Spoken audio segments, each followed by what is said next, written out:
El Canal del Congreso presenta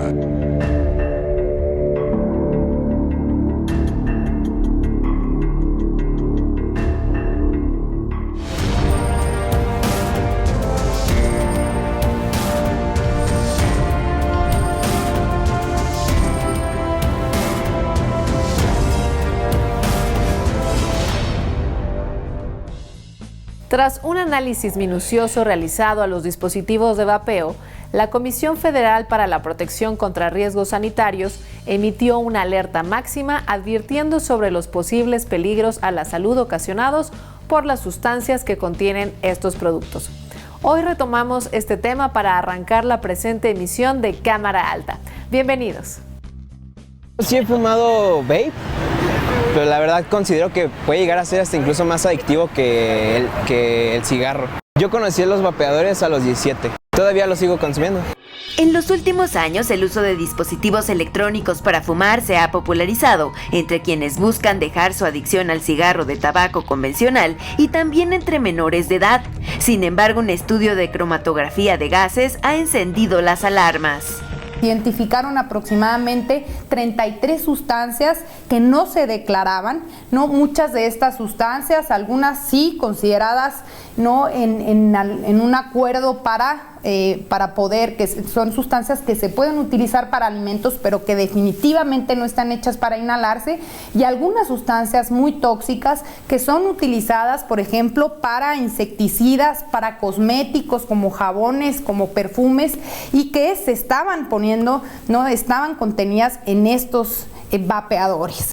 Me parecen más adictivos por el sabor. Como tienen sabores dulces, la verdad ya ni te das cuenta ya cuántas llevas. La discusión entre prohibir o regular los vapeadores también está presente en el Senado de la República, donde existen múltiples iniciativas y se realizan foros dedicados al análisis del tema. El más reciente, mitos y realidades del vapeo. Trabajemos de la mano para desaparecer al mercado negro de estos dispositivos, el cual se estima que genera entre 3 y 5 mil millones de pesos anuales solo en México. Quitemos de las manos del crimen organizado no solo las ganancias, sino la salud de nuestros niños y jóvenes, principalmente consumidores de dispositivos que ni siquiera sabemos qué sustancias contienen. El dilema no está entre prohibir y regular. Para mí el dilema está entre salud y enfermedad. Las adicciones no son problemas jurídicos, pueden tener una repercusión jurídica, pero son básicamente problemas sociales de salud individual, familiar y pública. La OMS ha advertido que esta sustitución solo sería positiva si la gran mayoría de los fumadores de tabaco pasaran a una alternativa como esta y con el tiempo dejarán de utilizarlas. La alerta lanzada por la COFEPRIS advierte sobre los contenidos de alto riesgo y difunde a través de mensajes los resultados de este estudio a través de campañas conjuntas con la SEP y Canal 11. Los efectos de vapear sobre la salud aún se están explorando. Considerar todas sus aristas es fundamental. Queremos que por lo menos aquí en México la gente sea más consciente de lo que hace, que si va a agarrar una comida chatarra, sepa que está comiendo comida chatarra, que no le va a hacer bien, ¿verdad? Y así es lo mismo con esto, que si van a tomar su vapeador o su cigarro electrónico, como les quieren llamar, calentadores de tabaco, pues que sepan lo que están haciendo.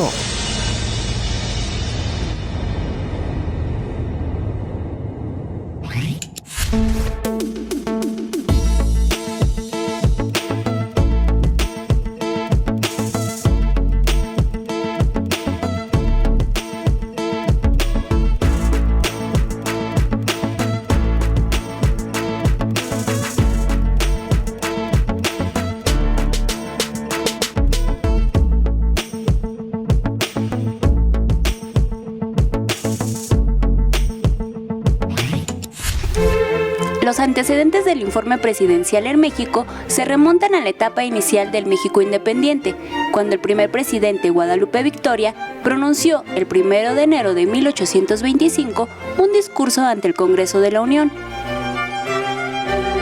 El discurso estuvo encaminado a dar una breve relación de sus primeros meses de gobierno, informando sobre la situación del Ejército, de la Suprema Corte de Justicia y los trabajos diplomáticos de México con las otras naciones. Aunque no se estableció de manera oficial la práctica de pronunciar discursos por el Ejecutivo, esta se convirtió en una costumbre meramente informativa o como preámbulo general a la situación política, bélica y económica del país. Posteriormente, cada discurso pronunciado por los presidentes del siglo XIX son una muestra del estado en el que se encontraba el país y el Ejecutivo. Fue hasta la Constitución de 1857 cuando en el artículo 63 se estableció que, durante la asistencia del Ejecutivo a la apertura de sesiones del Congreso, este tendría que pronunciar un discurso en el que manifestara el estado que guardaba el país. Así, el 9 de mayo de 1861, ante la apertura de sesión del Congreso de la Unión, el presidente Benito Juárez pronunció un informe a través del cual se hacía referencia a la guerra civil y el sacrificio de los ciudadanos que defendieron la causa de la Constitución y el proceso de la reforma. Con la llegada de Porfirio Díaz a la presidencia y durante su mandato, el informe presidencial se convirtió en una forma de justificar y legitimar cada uno de sus mandatos.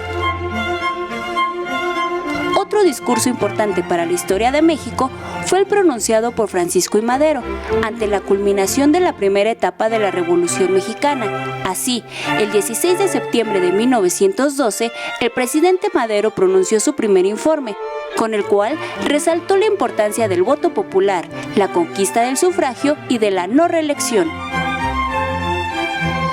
Tras la promulgación de la Constitución de 1917, Venustiano Carranza se convirtió en el primer presidente que gobernaría con esta nueva Carta Magna, obedeciendo lo que dicta el artículo 69, que mandata la presentación del informe presidencial.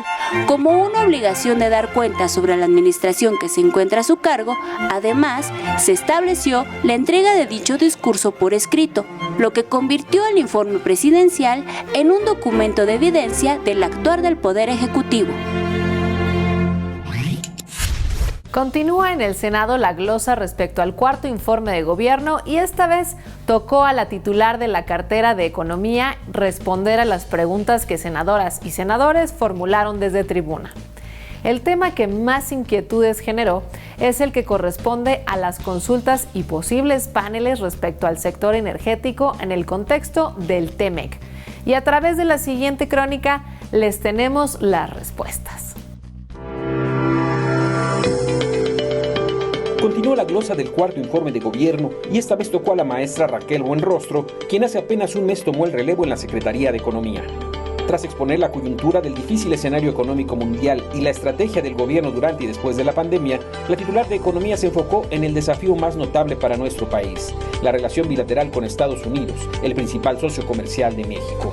A México no le interesa en lo absoluto la confrontación, es el diálogo, la negociación y el derecho lo que dirimirá cualquier diferendo comercial que exista entre ambas naciones. Así las intervenciones y preguntas de senadores y senadoras sobre el estado que guarda la economía nacional.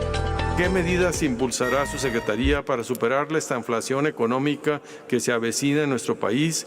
¿Y qué medidas habrá de tomar la Secretaría para impulsar una economía más formal y reducir el 60% de informalidad en nuestro país? ¿Cómo se piensa lograr el cumplimiento de los acuerdos de estabilidad de la canasta básica firmado por el presidente de la República con los empresarios, cuando la tradición histórica de estos diálogos es el incumplimiento de los mismos? Todo queda en buena voluntad, buenas promesas, pero en realidad el pueblo sigue padeciendo los altos costos de la canasta básica. ¿Qué acciones específicas se han llevado a cabo desde la Secretaría de Economía para fomentar los ingresos y el empleo en la región sureste de nuestro país? Otra pregunta sería, ¿ya se tiene una estrategia para aprovechar la invitación de nuestro principal socio comercial para desarrollar una industria de los semiconductores y su importante proyecto de inversión? Le solicito que nos informe de qué manera se está llevando a cabo el diálogo sobre las controversias que se han suscitado en el marco del TEMEC. ¿Cuál es la situación actual del sector energético y de hidrocarburos en virtud del tratado? Y si la decisión del Gobierno federal respecto a la política energética contraviene con lo dispuesto en el TEMEC. Aún y con los acercamientos que ha habido, no sabemos si habrá panel de resolución de controversias y disputas. Es fundamental conocer el estado que guardan dichas negociaciones, pues como hemos visto, el tratado es fundamental en nuestras posibilidades de crecimiento. ¿Cómo va a salir México de esta situación económica? ¿Qué tiene planeado este gobierno para que México pueda restituir el daño económico que ha causado en estos últimos años a las familias y a sus hogares mexicanas? ¿En qué consisten las iniciativas de la política industrial y cuál es el monto que se destinará para soportar el financiamiento de MIPYMES? ¿Cómo es posible implementar de manera eficiente la política industrial con un presupuesto de tan solo 3.778 millones de pesos? Finalmente, ¿cuál es la estrategia que se seguirá para apoyar a las MIPYMES y cuáles serán las prioridades de la Secretaría de Economía en esta nueva etapa para reactivar la economía de las citadas MIPYMES? Respecto a las consultas relativas al TEMEC, la secretaria de Economía aclaró que se han retomado las listas de preguntas que los socios del norte habían presentado anteriormente al gobierno mexicano, pues dichas consultas no habían sido respondidas o se habían contestado de manera parcial. Lo que nosotros observamos es que de alguna manera lo que teníamos que resolver de manera imperiosa era la coordinación al interior del Ejecutivo, porque resultaba que Economía no citaba o no le pedía toda la información al sector energético. El tema que más preocupa a Estados Unidos y Canadá, dijo Buenrostro, es la reforma a la ley energética, sobre la cual, aclaró, no existe conflicto pues el tratado seguirá su rumbo con la legislación de 2014. El acuerdo tan importante que es el de Estados Unidos tiene 4 bloques. De esos 4 bloques, solo uno tiene que ver con la ley. Los otros 3 bloques son bloques más como de dudas y que podemos llegar, a mi parecer, pero tenemos que comunicarlo correctamente, muy fácil a un entendimiento y a una comprensión.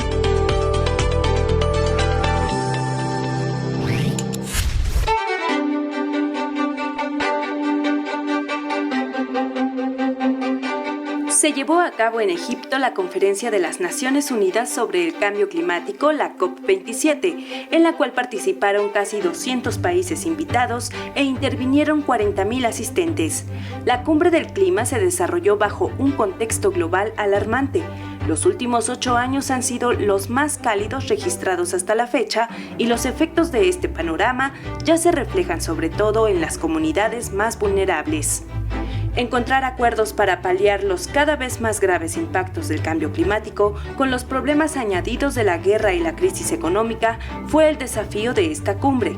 Nos encontramos en una autopista hacia el infierno climático con el pie en el acelerador, señaló el secretario general de las Naciones Unidas, Antonio Guterres.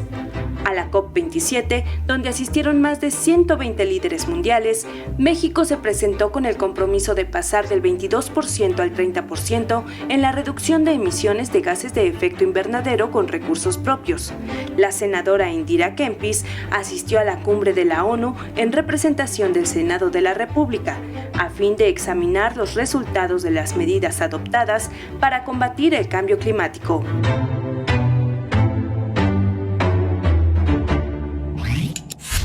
El fecalismo de mascotas es uno de los problemas de salud más graves en la Ciudad de México.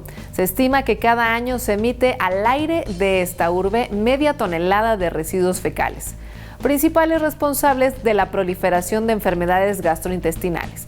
Y es que no existen campañas y, en consecuencia, tampoco conciencia del daño que genera desentenderse de la responsabilidad que conlleva atender un animal de compañía.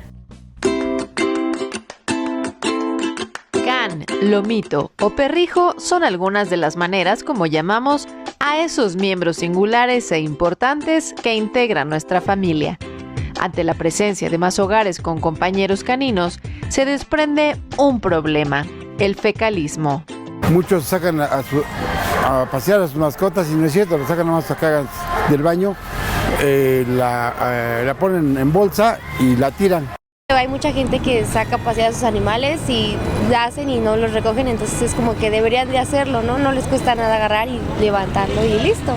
No hacer lo correcto con las heces de nuestras mascotas puede desencadenar graves problemas de salud para otros animales y humanos, ya que los parásitos pueden llegar a nuestras manos a través del suelo, objetos contaminados o por otros canes. Cuando nosotros no tenemos el correcto manejo y cuidado de las heces de nuestras mascotas, se convierten en un foco de infección, contaminación, afectan a la salud y pues no estamos preservando, ¿no?, el medio ambiente. Al contrario, estamos generando un impacto negativo en nuestro ecosistema y pues en nuestro entorno. En el Senado de la República se solicitó a la Secretaría del Medio Ambiente de la Ciudad de México que se realicen campañas masivas para promover la recolección y manejo de residuos fecales de mascotas, acciones de limpieza y mantenimiento, colocando contenedores especializados para residuos fecales. El punto de acuerdo que presenté aquí en el Senado, que hace un llamado a la SEDEMA para que coordine con las 16 alcaldías de la Ciudad de México estas campañas de difusión para concientizar a los ciudadanos. También hay un segundo punto de acuerdo en donde solicitamos que se realicen acciones conjuntas con las empresas encargadas del manejo de esos residuos. Primero, para que las alcaldías pongan más contenedores especiales. En México, el 69.8% de los hogares mexicanos cuentan con animales de compañía. Sin embargo, no todos son dueños responsables y desconocen las sanciones que existen por incurrir en esta falta. Sé que hay sanciones, pero no sé cuáles son. Hace falta que den en las noticias un periodicazo de que pues va a haber una sanción a la persona que se le sorprenda que su mascota esté ensuciando la calle y no levante sus heces. Lo primero es concientizar. Por supuesto que una vez que se hagan estas campañas en donde estemos seguros que hubo la suficiente información disponible para cualquier ciudadano para saber cuál era la actividad que debe realizar, entonces sí comenzar a aplicar las sanciones. Pero una vez que estemos seguros que las personas saben que es primero su responsabilidad y segundo cómo hacerlo. El recoger las heces fecales de tu mascota puede ayudar a disminuir el riesgo de enfermedades como infecciones respiratorias, dermatológicas y oftalmológicas. ¿Cómo lo podemos hacer? Haciendo una correcta disposición, colocándole material seco para que evitemos de esta manera olores, reproducción de microorganismos, de bacterias y así poder compostar estas heces y regresen como fertilizante natural al suelo. No solo se requiere de cariño y tiempo para el bienestar de los animales, debemos ser conscientes de que quienes tienen una mascota en casa también deben asumir la responsabilidad en el manejo de sus desechos.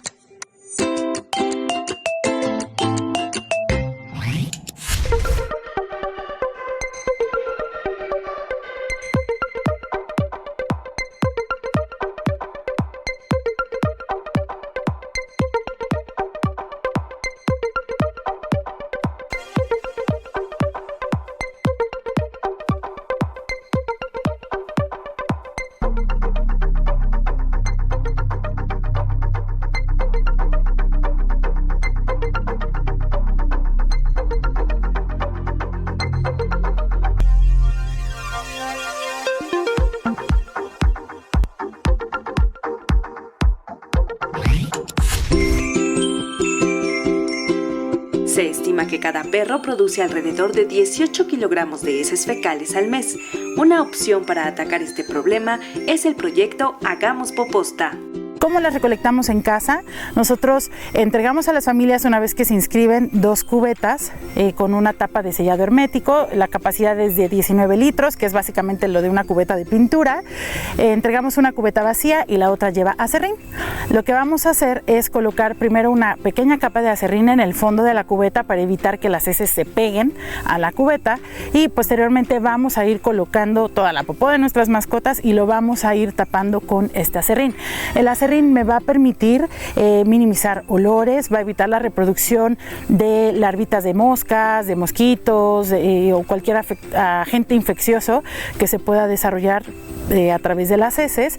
Una vez que se llena la cubeta, Hagamos Poposta pasa a tu domicilio por ella y la llevan a un terreno donde se tiene la infraestructura adecuada al que llaman popostero.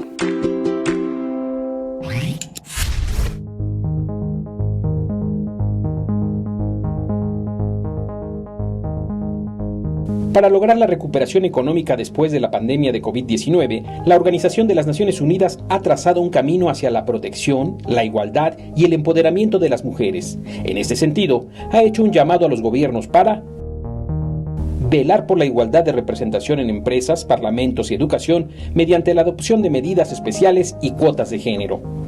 Invertir de manera sustancial en la economía del cuidado y la protección social, de modo que el trabajo en los hogares sea visible y se contabilice. Eliminar las barreras a la inclusión de las mujeres a través del acceso pleno al trabajo, al crédito y a la inversión financiera. Derogar todas las leyes discriminatorias en todos los ámbitos, desde el mundo laboral hasta los derechos sobre la tierra.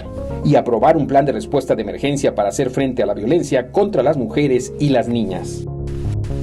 Por su parte, la Organización Internacional del Trabajo propuso una serie de medidas entre las que destacan impulsar el acceso universal a una protección social amplia, promover la igualdad de remuneración por un trabajo de igual valor, prevenir, afrontar y eliminar la violencia y el acoso.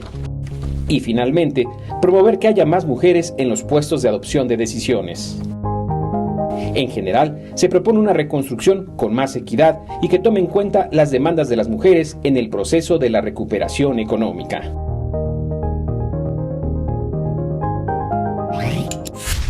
A manera de contrarrestar el alto nivel de inflación en los productos que integran la canasta básica, el Gobierno de México emitió el Acuerdo de Apertura contra la Inflación y la Carestía, del cual destaca la llamada Licencia Única Comercial, que exime de trámites y revisión a las empresas que distribuyen alimentos e insumos para el envase de los mismos. ¿Qué se ha dicho en el Senado al respecto? Les tenemos aquí el reporte. Uno de los peores problemas económicos a los que se han enfrentado este año las familias mexicanas es la alta inflación. En 2021, la inflación cerró en 7.4%, mientras que en agosto pasado ascendió a 8.77%, su nivel más alto desde hace 22 años. En el caso específico de los alimentos, han subido en el último año un 14.1%, afectando en mayor medida a las familias de bajos ingresos. Ante ello, el 3 de octubre pasado, el gobierno federal presentó la estrategia denominada Acuerdo de Apertura contra la Inflación y la Carestía, o APECIC, el cual busca reducir en 8% el precio de la canasta básica en un periodo de 6 meses, es decir, pasar de 1,130 pesos a 1,040 mediante medidas de flexibilización a la importación de los 24 productos que la integran. La idea es incrementar la oferta de alimentos, por lo que se otorga a las empresas importadoras de productos de la canasta básica una licencia única universal para facilitar la importación y distribución de alimentos e insumos y así contener su esfuerzo inflacionario. A las 15 empresas que firmaron el acuerdo se les otorgan facilidades administrativas ante el Senacica y la COFEPRIS para quedar exentas de trámites o permisos sanitarios para la importación de alimentos. Además, se establece que dichas compañías tendrán la responsabilidad de asegurar que las mercancías que comercializan cumplen con las normas de sanidad, calidad e inocuidad. La autoridad solo pide manifestar, fíjese usted bien, aquí me preocupa mucho, bajo protesta, decir verdad, que las mercancías cumplen con las condiciones sanitarias y de inocuidad. Mi pregunta es, ¿cómo es que los inscritos en el padrón de importadores cumplirán los protocolos sanitarios? Si bien las empresas firmantes del acuerdo gozan de prestigio en el mercado, al dejar en manos de particulares el cuidado de la sanidad agroalimentaria, supone un alto riesgo para la salud de los consumidores y para los productores mexicanos. Abriendo así las puertas a la posibilidad de que se introduzcan productos que no cumplan con las normas de sanidad mexicana, exponiendo a consumidores y especies vegetales y animales a enfermedades. Tan solo entre 2018 y 2022, el Senacica interceptó en puntos fronterizos 984 embarques con presencia de 95 plagas de interés agrícola. En ese sentido, el Senado de la República hace un exhorto a fin de continuar analizando medidas para combatir la inflación de los alimentos y que se incluyan mayores montos de apoyos al campo con la finalidad de generar un aumento en la producción agroalimentaria interna y con ello disminuir las presiones inflacionarias.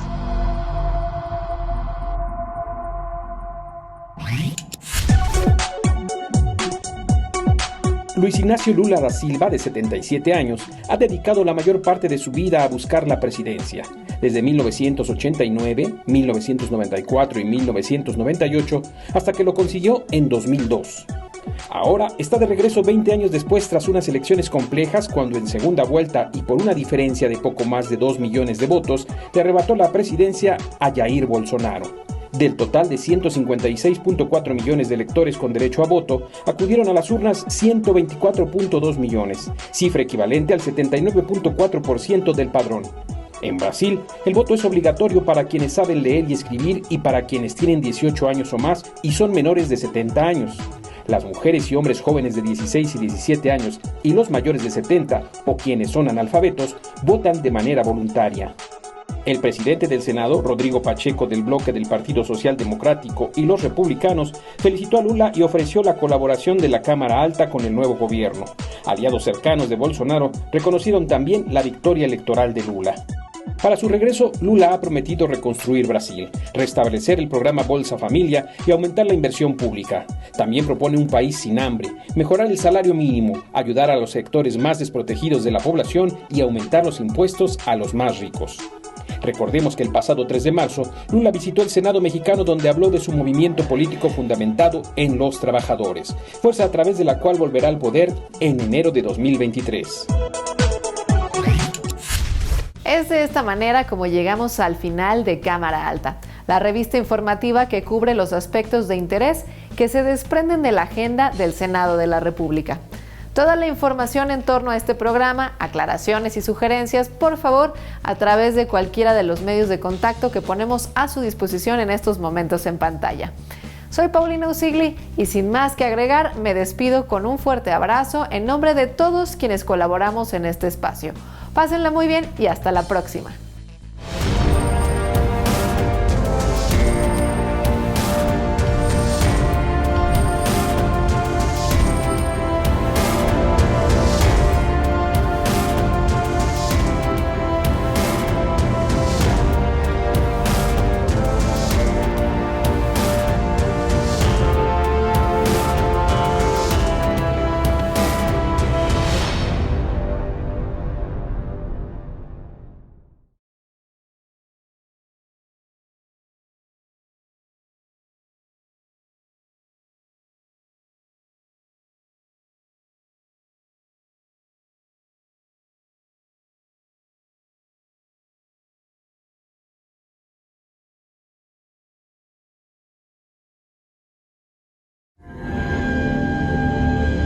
El canal del Congreso presentó